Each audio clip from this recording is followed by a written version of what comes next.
ओम नमः शिवाय। हर हर महादेव। भोलेनाथ और माता पार्वती की कृपा आप सभी पर बनी रहे। इसी मंगल कामना के साथ आइए सुनते हैं अनंत फलदायी श्रावण महात्म कथा के 12वें अध्याय के पश्चात श्रावण महात्म कथा का 13वां अध्याय। इस अध्याय में ईश्वर ने दूर्वा गणपति के व्रत के विधान का वर्णन किया है। सनत कुमार ने कहा, हे भगवान, किस व्रत के द्वारा अतुलनीय सौभाग्य प्राप्त होता है और मनुष्य पुत्र पौत्र धन ऐश्वर्य तथा सुख प्राप्त करता है। हे महादेव, व्रतों में उत्तम उस व्रत को आप मुझे बताएं। ईश्वर ने कहा, हे सनत कुमार, तीनों लोकों में विख्यात दूर्वा गणपति व्रत है। सर्वप्रथम भगवती पार्वती ने श्रद्धा के साथ इस व्रत को किया था। हे मुनि सत्तम, उसी प्रकार पूर्व में सरस्वती, महेंद्र, विष्णु, कुबेर, अन्य देवताओं, मुनिजन, गंधर्व, किन्नर, इन सभी ने भी इस व्रत को किया था। श्रावण मास के शुक्ल पक्ष की शुद्धवा महापुण्यदायिनी चतुर्थी तिथि को इस व्रत को करना चाहिए, क्योंकि उस दिन सभी पाप समूह का नाश हो जाएगा। चतुर्थी के दिन स्वर्ण पीठासीन स्थित एक दंत गजानन विघ्नेश की स्वर्णमयी प्रतिमा बनाकर उसके आधार पर स्वर्णमय दूर्वा को व्यवस्थित करने के पश्चात विघ्नेश्वर को रक्त वस्त्र से वेष्टित ताम्रमय पात्र के ऊपर रखकर सर्वतोभद्र मंडल में रक्त पुष्पों से अर्थात लाल रंग के पुष्पों से उपामार्ग, शमी, दूर्वा, तुलसी, बिल्वपत्र, इन 5 पात्रों से अन्य उपलब्ध सुगंधित पुष्पों से, सुगंधित द्रव्यों से, फलों से तथा मोदकों से उनकी पूजन करनी चाहिए और इसके बाद उन्हें उपहार अर्पित करना चाहिए। इस प्रकार अनेक उपचारों से भी गिरिराज पुत्र विघ्नेश की पूजा करनी चाहिए और भगवान के सामने इस प्रकार कहें, सुवर्ण निर्मित इस प्रतिमा में विघ्नेश, मैं आपका आवाहन करती हूँ। कृपानिधि पधारे। इस स्वर्ण में सर्वोत्तम रत्न जटित सिंहासन को मैं आसन के लिए आपको प्रदान किया है, इसीलिए विश्व के स्वामी आप इसे स्वीकार करें। हे उमा सूक्त, मैं आपको नमस्कार करती हूँ। हे विश्वव्यापिन, हे सनातन, मेरे समस्त कष्टों को आप नष्ट कर दे। मैं आपको पाद्य समर्पित करता हूँ। गणेश्वर देव, उमापुत्र तथा मंगल का विधान करने वाले को यह अर्घ्य प्रदान करता हूँ। हे भगवान, आप मेरे इस अर्घ्य को स्वीकार करें। विनायक, शूर तथा वर प्रदान करने वाले को नमस्कार है, नमस्कार है। मैं आपको यह अर्घ्य समर्पित करती हूँ, इसे ग्रहण करें। मैंने गंगा आदि सभी तीर्थों से प्रार्थना पूर्वक यह जल प्राप्त किया है। हे सुरपुंगव, आपके स्नान के लिए मेरे द्वारा प्रदत्त इस जल को स्वीकार कीजिए। सिंदूर से चित्रित तथा कुमकुम के रंगों से भरा हुआ यह वस्त्र युग्म आपको दिया गया है, आप इसे ग्रहण करें।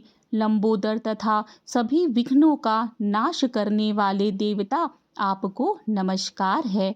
उमा के शरीर के मल से अभिभूत हे गणेश जी, आप इस चंदन को स्वीकार करें।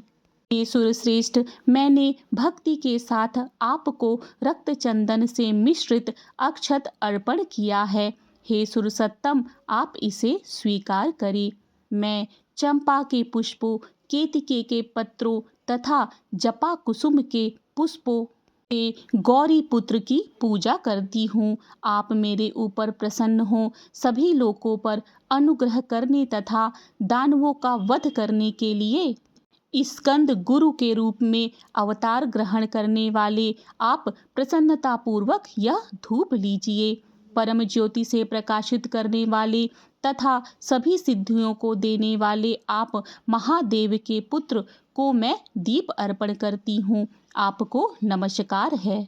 इसके बाद गणानाम त्वा इस मंत्र से मोदक, 4 प्रकार के अन्न, पायस तथा लड्डू आदि का नैवेद्य अर्पण करें। मैं आपकी मुख शुद्धि के लिए आदर पूर्वक कपूर, इलायची तथा नागवल्ली के दल से युक्त तांबूल आपको प्रदान करती हूँ। हिरण्यगर्भ के गर्भ में स्थित अग्नि के सुवर्ण बीज को मैं दक्षिणा के रूप में आपको प्रदान करती हूँ। अतः आप मुझे शांति प्रदान कीजिए। हे गणेश्वर, हे गणा अध्यक्ष, हे गौरीपुत्र, हे गजानन, हे इभानन, आपकी कृपा से मेरा व्रत पूर्ण हो। इस प्रकार अपने सामर्थ्य के विघ्नेश का विधिवत पूजन करके उपस्कर निवेदित सामग्री सहित गणा अध्यक्ष को आचार्य के लिए अर्पण कर देना चाहिए। उनसे प्रार्थना करें, हे भगवान, हे ब्राह्मण, दक्षिणा सहित गणराज की मूर्ति को आप ग्रहण कीजिए। आपके वचन से मेरा यह व्रत आज पूर्णता को प्राप्त हो। जो मनुष्य 5 वर्ष तक इस प्रकार का व्रत करके उद्यापन करता है, वह वांछित मनोरथों को प्राप्त करता है और देहांत के बाद शिवलोक को जाता है। अथवा 3 वर्ष तक जो इस व्रत को करता है, वह सभी सिद्धियां प्राप्त करता है। जो व्यक्ति उद्यापन के बिना ही इस उत्तम व्रत को करता है, विधि के अनुसार भी उसका जो कुछ किया हुआ होता है वह सब निष्फल हो जाता है। अब आइए जानते हैं इसकी उद्यापन विधि क्या है। उद्यापन के दिन प्रातःकाल तिलों से स्नान करें। उसके बाद व्यक्ति 1 पल या आधा पल या उसके भी आधे पल की स्वर्ण की गणपति की प्रतिमा बनाकर पंचगव्य से स्नान कराकर भक्ति तथा श्रद्धा के साथ इन 10 नाम मंत्रों से दूर्वदलों से सम्यक पूजन करे। हे गणाधीश, हे उमापुत्र, हे अघनाशन, हे विनायक, हे ईशपुत्र, हे सर्वसिद्धि प्रदायक, हे एकदंत, हे इभवक्त्र, हे मूषक वाहन, आपको मैं नमस्कार करती हूँ। आप कुमार गुरु को मैं नमस्कार करती हूँ। इन नाम पदों से पृथक पृथक पूजन करें। पहले दिन अधिवासन करके प्रातःकाल ग्रह होम करके दूर्वा दलों तथा मोदकों से होम करना चाहिए। उसके बाद पूर्णाहुति देकर आचार्य आदि का विधिवत पूजन करना चाहिए और घट तुल्य थनों वाली गाय का दान अपनी सामर्थ्य के अनुसार करना चाहिए। हे वत्स, इस प्रकार व्रत करने पर मनुष्य सभी मनोरथों को प्राप्त कर लेता है। हे सनत कुमार, अपने प्रिय पुत्र गणेश जी के व्रत करने से संतुष्ट होकर मैं उस मनुष्य को पृथ्वी पर सभी सुख प्रदान करके अंत में उसे सद्गति देता हूँ। जैसे दूर्वा अपनी शाखा प्रशाखाओं के द्वारा वृद्धि को प्राप्त होती है, उसी प्रकार मनुष्य की पुत्र पौत्र आदि संतति निरंतर बढ़ती रहती है। हे सनत कुमार, मैं दूर्वापति गणपति का यह अत्यंत गोपनीय व्रत कहा है।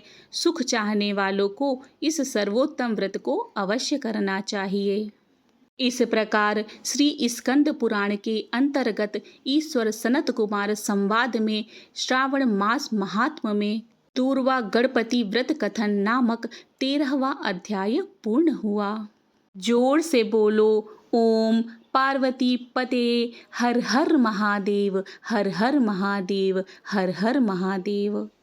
हे भोलेनाथ, हे भोले भंडारी, इस कथा को कहने में मुझसे कोई त्रुटि हुई है, मेरे शब्दों में कोई गलती है तो उसके लिए मैं क्षमा प्रार्थी हूँ। इस प्रकार श्रावण महात्म्य कथा का 13वां अध्याय पूर्ण हुआ। 14वें अध्याय के श्रवण के लिए मेरे चैनल को सब्सक्राइब करें और यदि आपको आज की कथा अच्छी लगी है तो कमेंट बॉक्स पर हर हर महादेव का जयकारा अवश्य लगाएं तथा मेरे इस वीडियो को अपने दोस्तों तथा रिश्तेदारों के साथ शेयर अवश्य करें। मिलते हैं श्रावण महात्म्य कथा के 14वें अध्याय में। आपका दिन मंगलमय हो। जय श्री कृष्ण। राधे राधे।